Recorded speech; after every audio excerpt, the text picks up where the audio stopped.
So, Kun Kim, was it the first time for your company that consider the book which is written in English by a young Thai writer and translated this book into Thai?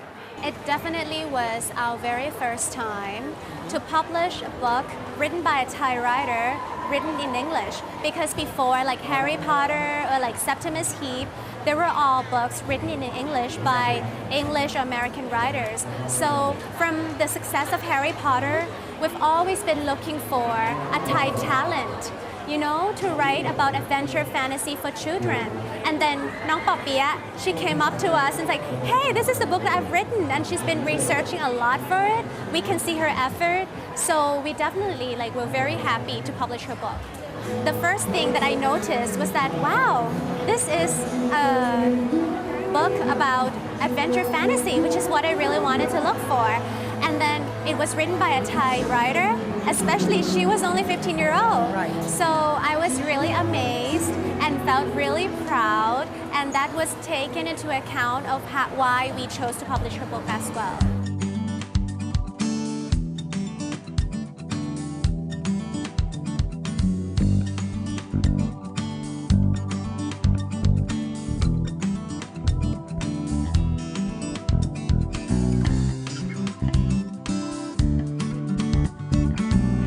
Last time we talked about the another version of languages of your book that will be translated into other languages. Yeah. What are the progress?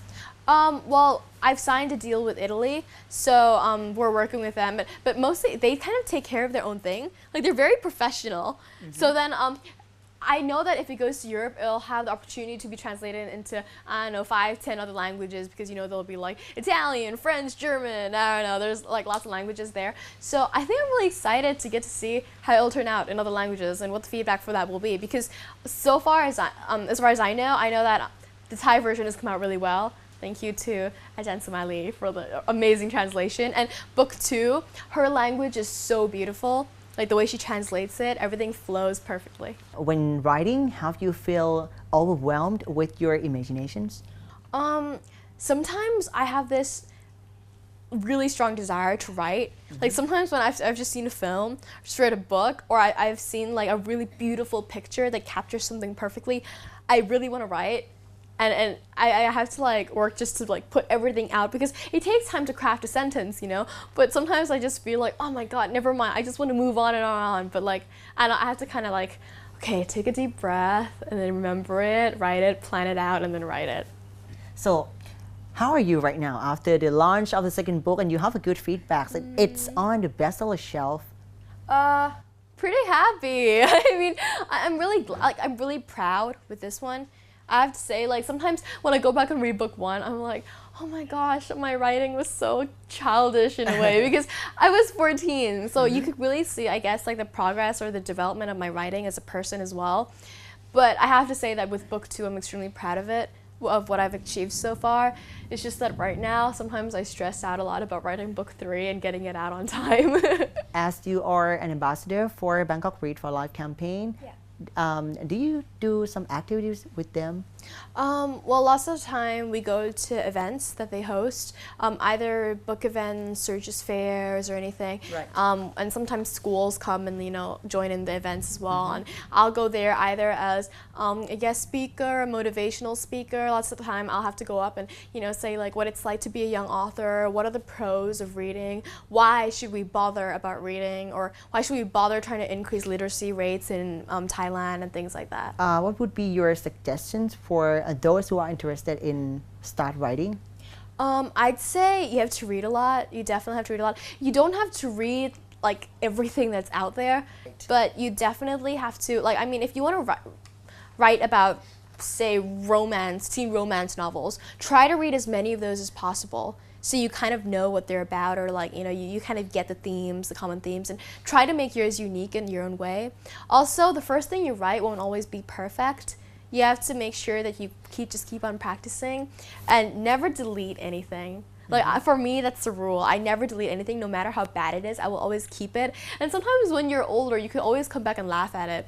Like the first books I tried to write, or books, they were more like 10-page manuscripts about like mermaids and these twins who go and meet a mermaid. You know, I wrote it when I was like 6 or 7, and I still have the files on my computer.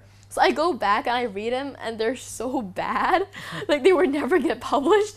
But it's just funny, and you can see how far you've progressed as a writer. Right. You know, so I'd say just read a lot, write a lot, practice, and just persevere and keep going.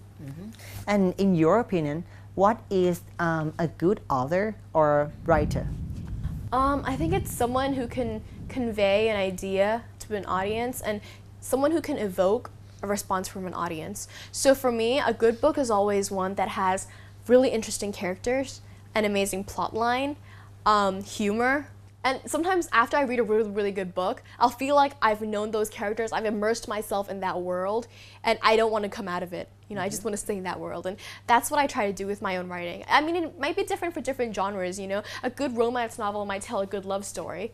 But for me, a really good adventure, you know, young adult kids book, it'll give you the thrill. Because sometimes you feel like life is so mundane and boring and, you know, just like not as magical or eventful. I mean, why do all the kids want to live in the Harry Potter wizarding world? It's because there's magic, you know, there's adventure, there's mystery, there's intrigue. Right. So I try to do that with my own writing, you know, just like with the mermaid world. So how do you see yourself in this writing path? I know that I'm not only going to do writing in my life. I love it. I love it. But when people ask, like, so is this what you're going to do? You're just going to be an author for the rest of your life? You know that, you know, lots of authors don't make lots of money, blah, blah, blah. I'm just like, this is not the only thing I'm going to do. And I am really passionate about it. But it doesn't mean that that's all there is to me. I'm not just author girl who writes, you know? There's so many things I want to explore and I want to do. But I know that writing will always be a part of me. Because I'm always thinking up stories in my head and I always have to find an outlet for them. I love it. I mean, I think I really realized that I loved writing when, I forgot who it was. I think it was one of my teachers. They asked me, oh no, it was a guest speaker at a Model United Nations conference I went to in Singapore. I think the guy was a National Geographic photographer or something. And he came and he was talking to us and he was like, how do you know what you really love? And he asked us, if money was no obligation, what would you do for the rest of your life? If money didn't matter. And then I was actually thinking like, what would I do? And I realized that I would want to be a National Geographic photographer, travel around the world and write. Like that would be like my dream life for me. I mean, yeah, and I'm actually getting to do part of that life now and I'm not going to give it up. So that's how I really knew that I loved writing.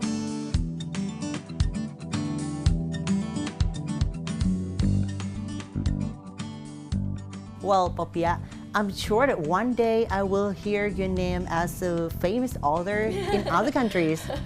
Absolutely, and thank you for joining my program today. Thank you for sharing me. Your experiences. And your second book, The Nymph Treasury, for those who are interested, it's now available in the bookstores. Right? Yes, and I think a lot of bookstores. I know there are, it's at ep2, Nine, C-Ed, definitely Asia Books. Might be at Kinokuniya right now too, so just go check it out. And if they don't have it, you can request for it. So then they'll send it there. Well, thank you very much. ขอบคุณครับ ขอบคุณค่ะ